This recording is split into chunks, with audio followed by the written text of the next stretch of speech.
ओम श्री ओम नमो भगवते वासुदेवाय। देखिए, महाभारत के गुरु द्रोणाचार्य तथा पांचाल देश के राजा द्रुपद की जो यह कथा है, जो आपके सामने आज हम लेकर आए हैं, यह एक सच्ची कहानी है और यह हमारे प्रत्येक मनुष्य के जीवन के लिए एक बड़ी शिक्षाप्रद कहानी है कि क्रोध और दुश्मनी कभी किसी की साथी नहीं होती। तो देखिए, बहुत अच्छा प्रसंग है। बचपन की मित्रता बहुत महत्वपूर्ण होती है। उस बचपन को याद करके उसकी की हुई मित्रता का सम्मान करना चाहिए। यदि कोई सा मित्र ज़्यादा बड़ा आदमी बन जाए तब भी उसे बचपन के मित्र को भूलना नहीं चाहिए। देखिए, त्रेता युग में राजा दशरथ की जटायु नाम के गिद्ध से मित्रता थी। वह मित्रता राजा दशरथ के पुत्र श्री राम के बहुत काम आई थी। तब गिद्धराज जटायु ने मित्रता को निभाते हुए श्री राम के ऊपर अपना बलिदान दे दिया था। इसलिए बड़ा पद व प्रतिष्ठा पाकर कभी भी अपने गरीब या कमजोर मित्र को भूलना नहीं चाहिए। अब कथा सुनिए। पांचाल देश के राजा द्रुपद और द्रोण ने ऋषि भारद्वाज के आश्रम में एक साथ रहकर शिक्षा ग्रहण की थी तथा शस्त्र अस्त्र विद्या भी उन्होंने वहीं से सीखी थी। दोनों में भारी मित्रता थी। उस समय मित्रता के भाव में बहकर द्रुपद ने द्रोण से कहा था कि हे मित्र, जब मैं राजा बनूंगा तो उस समय तुम्हें अपने आधे राज्य का भी मालिक बनाऊंगा। बस द्रुपद के पिता की मृत्यु के बाद द्रुपद पांचाल देश का राजा बन जाता है।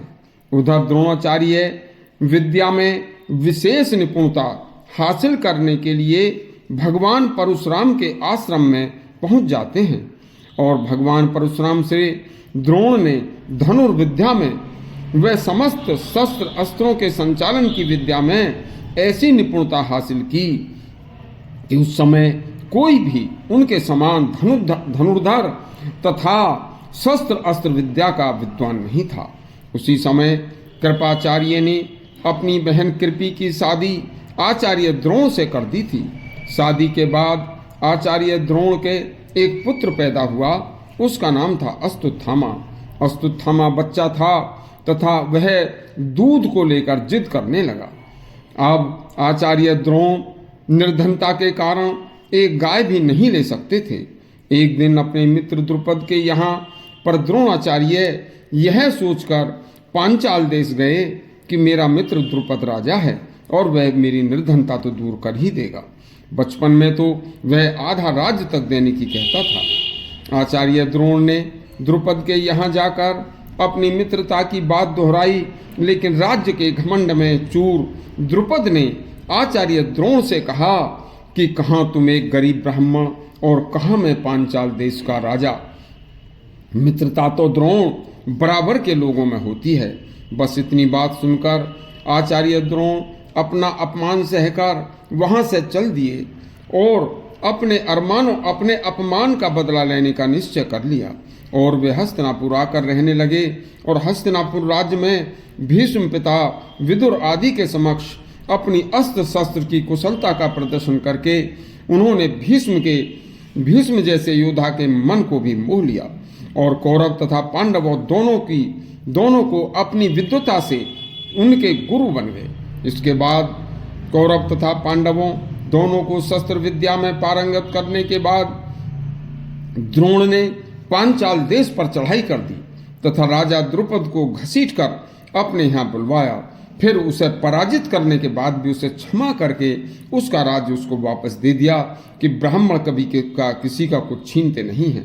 इसके बाद राजा द्रुपद द्रोणाचार्य से अंदर ही अंदर भारी शत्रुता रखने लगा और उस द्रुपद ने द्रोणाचार्य को मारने वाला पुत्र प्राप्ति का एक महायज्ञ कराया।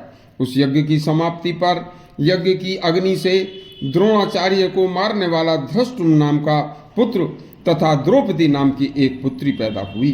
महाभारत के युद्ध में जब द्रोणाचार्य ने अपने पुत्र अश्वत्थामा के मरने की झूठी खबर सुनी तो उन्होंने अस्त्र और शस्त्र रख दिए थे।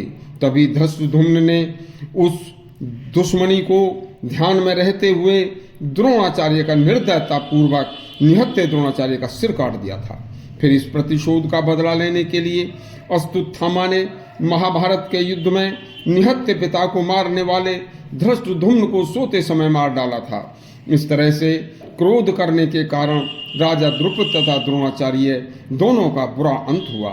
इसलिए मनुष्य को ईश्वर से प्रार्थना, पूजा, यज्ञ करके समस्त मानव कल्याण की प्रार्थना करनी चाहिए, राजा द्रुपद की तरह किसी के अनिष्ट की नहीं। द्रुपद के पुत्र धृष्टद्युम्न ने निहत्थे ब्राह्मण द्रोणाचार्य की हत्या करके घोर पाप किया था। इसी प्रतिशोध में द्रोणाचार्य के पुत्र अश्वत्थामा को भी पशुवत व्यवहार करके धृष्टद्युम्न की हत्या की थी। इस अपमान के कारण पांडवों ने अश्वत्थामा को